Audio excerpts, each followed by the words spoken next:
A ni yw'r sgwad heddiw.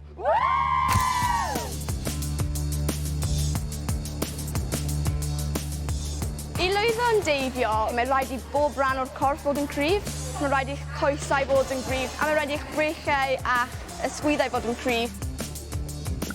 Rai o'r symudiadau fwy o syml yw'r siapau, sef paic, ble chi'n cyffwrdd eich traed yn yr awyr. Hefyd mae tuck, ble chi'n tucko eich coesau fewn i'ch bron. Hefyd mae siap syth. Mewn sesiwn arferol, ni yn deifio yn y pwll, ond ni hefyd yn mynd mas i fas, ble ni'n gwneud lot o gymnasteg, lot o cryfhau'r corff a'r cyhyrau ac redeg. Un o'r pethau mwyaf fi'n mwynhau amdano fe yw'r her mae'r deifio'n rhoi fi. Fel pob sesiwn, chi'n dod mewn a chi'n herio eich hun i wneud rhywbeth gwahanol, i wneud deif wahanol. Rwy'n rili hoffi'r ofn a'r adrenalin mae'n rhoi.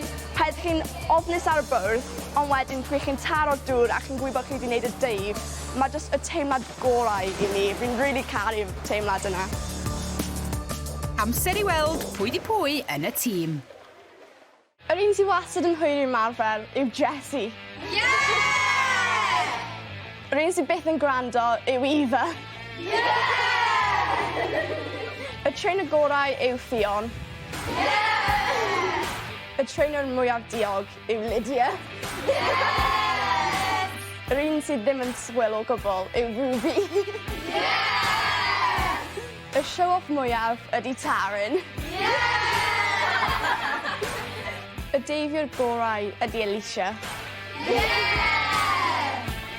5 teiar, pêl fasged a lot o bwyntiau i'w hennill. Comets Aberdâr ydy'r nesa i drio sialens y sgwad ar ddiwedd y rhaglen.